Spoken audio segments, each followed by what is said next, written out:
ராசி மண்டலம் 12 ராசிகளை உள்ளடக்கியது. மேஷம் முதல் மீனம் வரை. ஒரு ஜாதக நோட்டை எடுத்தீங்கன்னா 12 கட்டம் போட்டு வச்சிருப்பாங்க. அதில் 9 கிரகங்கள் குறிச்சிருப்பாங்க. ஒரு ஜாதக நோட்டை எடுத்தவொடனே ஃபர்ஸ்ட் 9 கிரகம் இருக்கான்னு எண்ணி பார்த்துடணும். பார்த்தா அந்த ஜாதகம் கரெக்டு. அதுக்கு மேலே இன்னும் சரியான பார்க்கறது நிறைய விஷயங்கள்லாம் இருக்கு. அதெல்லாம் பின்னாடி சொல்றேன்.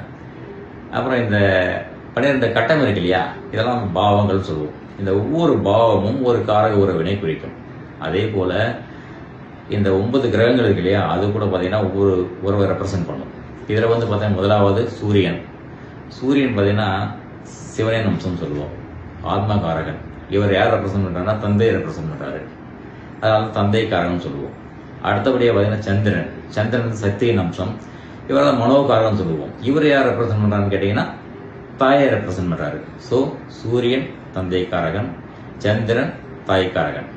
இவங்க 2 பேரும் பார்த்தீங்கன்னா நமது பெற்றோர்கள் போல, நாமளாம் அவங்களுக்கெல்லாம் பிள்ளைகள். எப்பவுமே பார்த்தீங்கன்னா பெற்றோர்கள் பிள்ளைகளுக்கு தீங்கு செய்ய மாட்டார்கள் அப்படின்றது உலக நியதி. அதே மாரி சில பேர் பெத்த குழந்தையை கொள்றவங்களாம் இருக்காங்க. அதெல்லாம் exceptional case. Exception doesn't make rule எப்பவுமே. அதனால இந்த தசாபுத்திகள் வரப்போ சூரிய தசை, சந்திர தசை, இந்த 2 தசைகள்ல பார்த்தீங்கன்னா ஒரு ஜாதகருக்கு மரணம் வராது, மாரகத்தை விளைவிக்க மாட்டார் அப்படின்னு நான் சொல்லலை.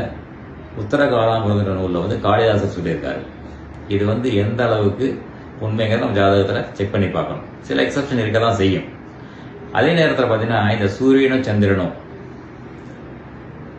8ஆம் அதிபதியின், அதாவது 8ஆம் அதிபதி ஆதிபத்தியம், அதாவது 8ஆம் ஆதிபத்தியம் பெற்றுவிட்டால், இல்லை 8ஆம் அதிபதியின் சம்பந்தம் பெற்றுவிட்டால் பார்த்தீங்கன்னா மாரகத்துக்கு ஒப்பான கண்டங்களை செய்வார்கள் தான்.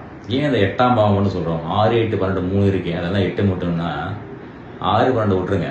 இந்த 8ஆம் பாவம் இருக்கு பார்த்தீங்கன்னா 9ஆம் பாவம் பாக்கியஸ்தானத்திற்கு அது விரயஸ்தானமாக வருது. அதனால ரொம்ப மோசமான ஸ்தானங்கள் 8ஆம் பாவம் மிக முக்கியமானதாகும். அதனால இந்த 8ஆம் இட ஆதிபத்தியத்தை பெற்றுவிட்டால் இவர்கள் மாரகத்திற்கு ஒப்பான கண்டங்களையும் துன்பங்களையும் நமக்கு தருவாங்க.